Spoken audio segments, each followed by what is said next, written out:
Para wargi sadaya, wilujeng patepang dina acara Sabda Sunda. Mugia janten berkah kanggo urang sadayana. Mangga wilujeng ngadangukeun.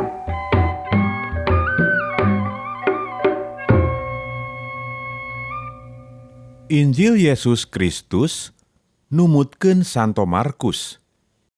Yesus mimiti ngawulang deui di sisi Talaga Galilea. Jelema ngagimbung ka anjeunna ka cidalobana, nepi ka anjeunna ngalih calikna kana parahu anu keur ngambang dina cai. Jalma-jalma narangtung di basisir sisi cai. Yesus tuluy ngawulang ka maranehna rupa-rupa hal ku misil-misil. Saurna ka maranehna, "Barandungan, aya hiji jelema indit tebar. Waktu tebar, binihna aya anu ragragan ka jalan, seug datang manuk maracokan eta binih nepi ka beak. Aya anu ragragan kana tanah anu karikilan, taneuhna ipis. Eta binih tereh jadi lantaran taneuhna ipis.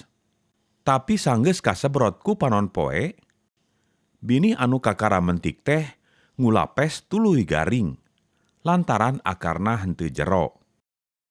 Aya anu ragragan kana rungkun cucuk, rungkunna ngagedean, binih teh kahempikan teu bisa buahan.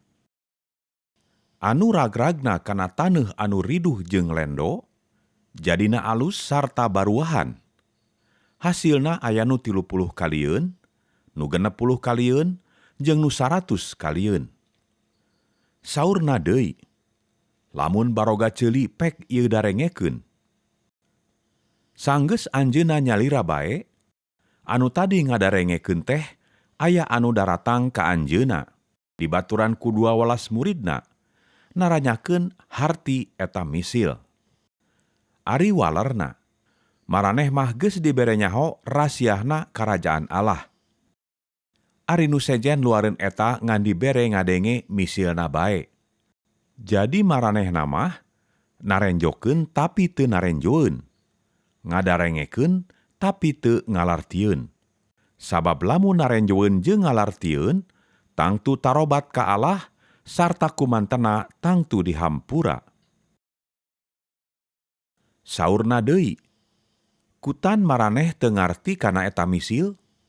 Kumaha rek ngarti kana misil sejena? Nu tebar teh hartina nu ngawawarkeun amanat sabda Allah. Binih anu katebarkeun ka jalan, hartina eta amanat didengekeunana ngan saliwat, harita kadenge harita keneh dipupus ku iblis. Anu katebarkeun kana taneuh anu karikilan, hartina eta amanat gancang ditarima reujeng suka, tapi gancang leungit deui sabab nyerepna teu sakumaha.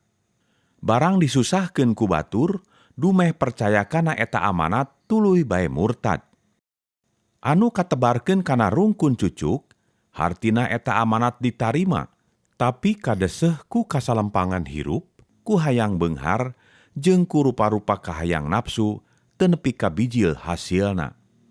Anu meneran kana taneuh anu hade, hartina eta amanat ditarima enya-enya. Hasilna kapetik, buahna ka Allah, aya nu 30 kalieun, nu 60 kalieun, jeung nu 100 kalieun. Saurna deui, naha aya anu nyeungeut lampu terus dituruban ku gentong, atawa diteundeun di kolong? Naha lain kudu diteundeun dina ajugna. Naon bae anu nyumput bakal nembrak, naon bae anu katutup bakal nonggerak. Darengekeun sing bener mun enya baroga ceuli.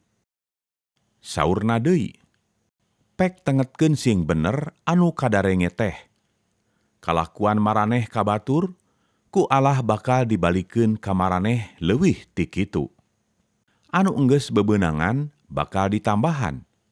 Sabalikna, anu henteu bebeunangan mah, anu geus aya ge keur saeutik teh bakal dicokot pisan.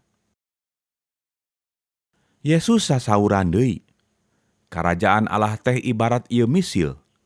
Aya jelema nyebarkeun binih dina lahana. Ari peuting manehna hees, ari beurang manehna hudang. Sabot kitu jeung kitu, binihna jaradi jeung ngegedean. Teu nyahoeun manehna mah, peta jadina teh kumaha.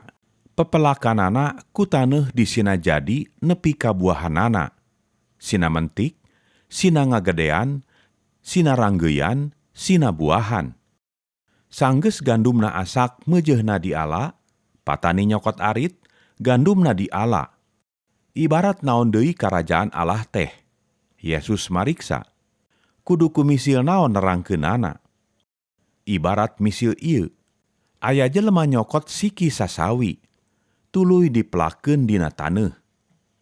Siki sasawi di saalam dunya siki anu panglembutna. Sanggeus jadi, tangkalna teh panggedena ti sakabeh pepelakan. Daunna gomplok dahana galede, manuk-manuk daratang nyarayang dina aubanana. Kitu carana Yesus nyarioskeun amanat ti Allah ka jelma rea teh, ku rupa-rupa misil kawas bieu. Sateka-teka diluyukeun jeung pangarti maranehna. Nyarioskeunana tara teu kumisil. Tapi ari geus tinggal jeung muridna bae mah, sagala rupa ge ku anjeunna diterangkeun sagebelasna. Sanggeus burit poe eta keneh, Yesus ngalahir ka murid-murid. Urang meuntas talaga, urang kabelah ditu. Bari sasauran kitu teh anjeunna miheulaan calik kana parahu. Murid-murid oge naraek kana parahu, jalma rea ditinggalkeun tuluy mareuntas. Di eta talaga aya deui parahu-parahu sejen. Dak dumadak aya angin ribut nebak, parahu meh tibalik ku ombak nepi ka pinuh kaasupan cai. Ari Yesus keur kulem di beulah tukang, mastakana dibantalan, ku murid-murid digugahkeun pokna. Pak Guru, keun bae urang cilaka? Yesus gugah tuluy marentah ka angin. Eureun, marentah deui ka ombak. Laler, jep angin jempe, sarta talaga jadi kacida lalerna. Yesus ngalahir ka murid-murid. Kunaon sarieun? Teu palercaya ka kami? Tapi maranehna jadi kacida sarieunana ku anjeunna. Seug patanya-tanya, saha ieu jelema teh? Angin jeung ombak nepi kana rurut kitu. Mung sakitu dawuhan Gusti Allah.